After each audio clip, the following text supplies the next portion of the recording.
ಎಲ್ರಿಗೂ ನಮಸ್ಕಾರ. ಶಿವಲಿಂಗವನ್ನು ಮನೆಯಲ್ಲಿ ಇಡಬಹುದಾ ಅಥವಾ ಬೇಡವಾ ಎಂಬುದರ ಬಗ್ಗೆ ಈ ವಿಡಿಯೋದಲ್ಲಿ ತಿಳಿಯೋಣ.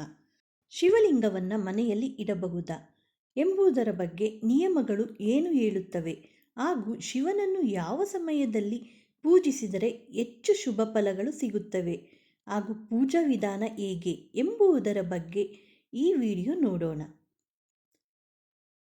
ಸನಾತನ ಧರ್ಮದಲ್ಲಿ ದೇವತೆಗಳ ದೇವರಾದ ಮಹಾದೇವನನ್ನು ನಿಯಮಿತವಾಗಿ ಪೂಜಿಸುವುದನ್ನು ಬಹಳ ಶುಭವೆಂದು ಪರಿಗಣಿಸಲಾಗುತ್ತದೆ.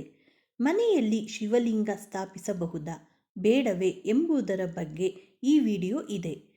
ಹಿಂದೂ ಧರ್ಮದಲ್ಲಿ ಪ್ರತಿದಿನ ಶಿವನನ್ನು ಪೂಜಿಸುವುದು ತುಂಬ ಶುಭವೆಂದು ಪರಿಗಣಿಸಲಾಗಿದೆ. ಶಿವನು ತನ್ನ ಭಕ್ತರ ಎಲ್ಲ ದುಃಖಗಳನ್ನು ದೂರ ಮಾಡಿ ಸಂತೋಷ ಮತ್ತು ಸಮೃದ್ಧಿಯನ್ನು ಆಶೀರ್ವದಿಸುತ್ತಾನೆ ಎಂದು ನಂಬಲಾಗಿದೆ. ಮನೆಯಲ್ಲಿ ಶಿವ ಅಥವಾ ಶಿವ ಕುಟುಂಬದ ಪ್ರತಿಮೆಯನ್ನು ಇಡುವುದು ಶುಭವೆಂದು ಹೇಳಲಾಗುವುದು.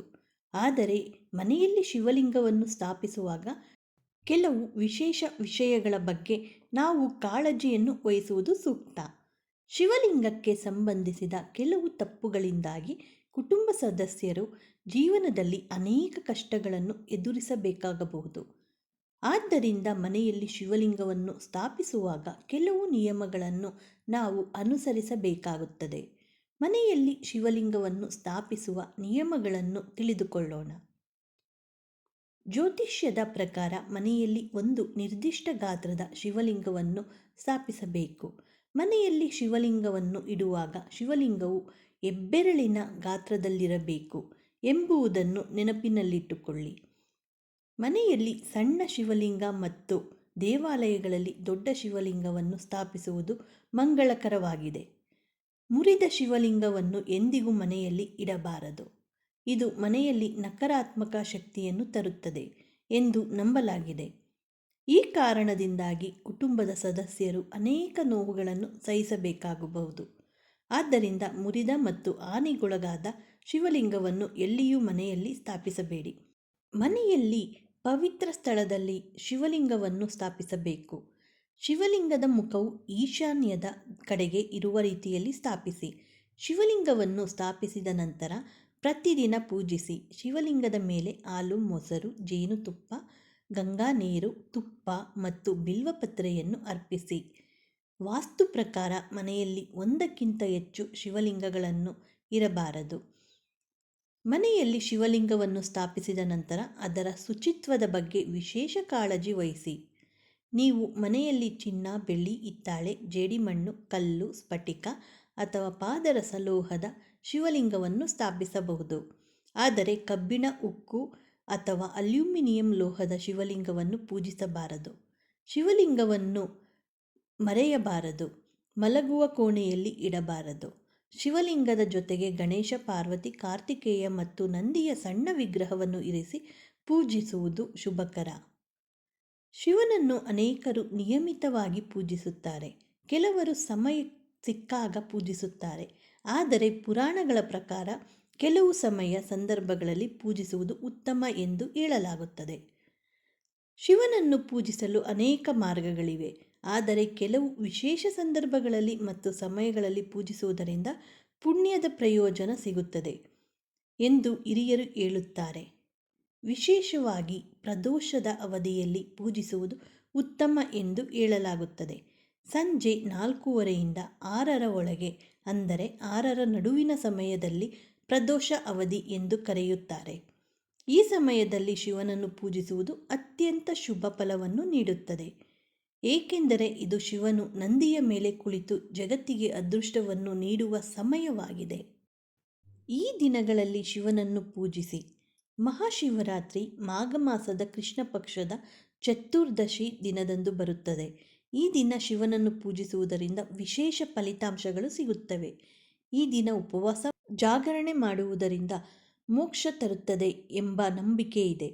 ಸೋಮವಾರ ಶಿವನಿಗೆ ವಿಶೇಷ ದಿನ. ಈ ದಿನ ಶಿವನನ್ನು ಪೂಜಿಸುವುದರಿಂದ ಎಲ್ಲ ಪಾಪಗಳು ನಿವಾರಣೆಯಾಗುತ್ತವೆ ಮತ್ತು ಪುಣ್ಯವನ್ನು ತರುತ್ತದೆ.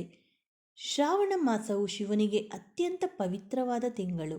ಈ ತಿಂಗಳಲ್ಲಿ ಶಿವನನ್ನು ಪೂಜಿಸುವುದನ್ನು ಕೃಷ್ಣ ಪಕ್ಷ ಚತುರ್ದಶಿ ಎಂದು ಕರೆಯಲಾಗುತ್ತದೆ. ಈ ಸಮಯದಲ್ಲಿ ಶಿವನನ್ನು ಪೂಜಿಸುವುದರಿಂದ ಮನಸ್ಸಿನ ಬಯಕೆಗಳು ಈಡೇರುತ್ತವೆ ಮತ್ತು ಪಾಪಗಳನ್ನು ತೆಗೆದು ಹಾಕುತ್ತವೆ ಹಾಗೂ ಅರ್ಹತೆಯನ್ನು ಪಡೆಯುತ್ತೇವೆ. ಮೋಕ್ಷವನ್ನು ಪಡೆಯಲು ನಾವು ಅರ್ಹತೆಯನ್ನು ಪಡೆಯುತ್ತೇವೆ ಎಂದು ನಂಬಲಾಗಿದೆ. ಇವುಗಳನ್ನು ಮಾಡಬಾರದು. ಶಿವನಿಗೆ ಕೆಂಪು ಹೂವುಗಳನ್ನು ಅರ್ಪಿಸುವುದು ಸೂಕ್ತವಲ್ಲ. ಶಿವನಿಗೆ ಬಿಲ್ವಪತ್ರೆ, ಬಿಳಿ ಹೂಗಳು ಇಷ್ಟ. ಕೆಂಪು ಹೂಗಳು ಶಕ್ತಿಯನ್ನು ಸೂಚಿಸುತ್ತವೆ. ಶಿವನು ಶಾಂತಿಯ ಒಂದು ರೂಪವಾಗಿರುವುದರಿಂದ ಅವನಿಗೆ ಕೆಂಪು ಹೂಗಳನ್ನು ಅರ್ಪಿಸುವುದು ಸರಿಯಲ್ಲ.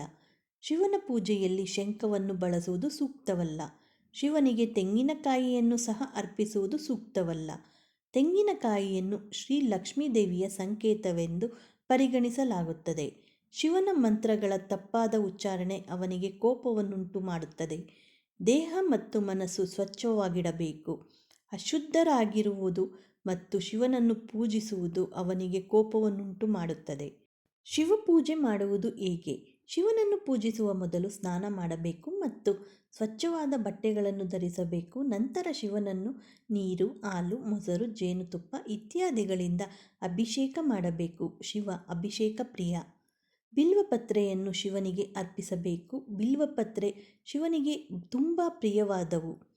ಶಿವನಿಗೆ ಧೂಪ ಮತ್ತು ದೀಪಗಳನ್ನು ಬೆಳಗಿಸಬೇಕು. ಶಿವನ ಮಂತ್ರಗಳನ್ನು ಪಠಿಸಬೇಕು ಹಾಗೂ ಶಿವನ ಕಥೆಗಳನ್ನು ಓದಬೇಕು. ಶಿವನನ್ನು ಪೂಜಿಸುವುದರಿಂದ ಮನಸ್ಸಿಗೆ ಶಾಂತಿ ಸಿಗುತ್ತದೆ. ಶಿವನನ್ನು ಪೂಜಿಸುವುದರಿಂದ ಪಾಪಗಳು ನಿವಾರಣೆಯಾಗುತ್ತವೆ, ಸದ್ಗುಣ ಬರುತ್ತದೆ, ಮುಕ್ತಿ ಸಿಗುತ್ತದೆ. ಶಿವನನ್ನು ಪೂಜಿಸುವುದರಿಂದ ಆರೋಗ್ಯ ಸುಧಾರಿಸುತ್ತದೆ. ದೈಹಿಕ ಮತ್ತು ಮಾನಸಿಕ ಕಾಯಿಲೆಗಳು ಗುಣವಾಗುತ್ತವೆ. ಶಿವನನ್ನು ಪೂಜಿಸುವುದರಿಂದ ಸಂಪತ್ತು ಹೆಚ್ಚಾಗುತ್ತದೆ. ಆರ್ಥಿಕ ತೊಂದರೆಗಳು ನಿವಾರಣೆಯಾಗುತ್ತವೆ. ಜೀವನದಲ್ಲಿ ಸಂತೋಷ, ಸಮೃದ್ಧಿ, ತೃಪ್ತಿ ಸಿಗುವುದು. ಈ ಮಾಹಿತಿ ಏನಾದರೂ ನಿಮಗೆ ಉಪಯುಕ್ತವಾದರೆ ಲೈಕ್ ಮಾಡಿ, ಹಾಗೆ ಎಲ್ಲರಿಗೂ ಶೇರ್ ಮಾಡಿ. ಮತ್ತಷ್ಟು ವಿಡಿಯೋಗಳಿಗೆ ನಮ್ಮ ಚಾನಲನ್ನು ಸಬ್ಸ್ಕ್ರೈಬ್ ಮಾಡಿಕೊಳ್ಳಿ. ಮತ್ತೆ ಸಿಗೋಣ ಇನ್ನೊಂದು ವಿಡಿಯೋದೊಂದಿಗೆ. ಎಲ್ಲರಿಗೂ ಧನ್ಯವಾದಗಳು. Thank you for watching. ಓಂ ನಮಃ ಶಿವಾಯ.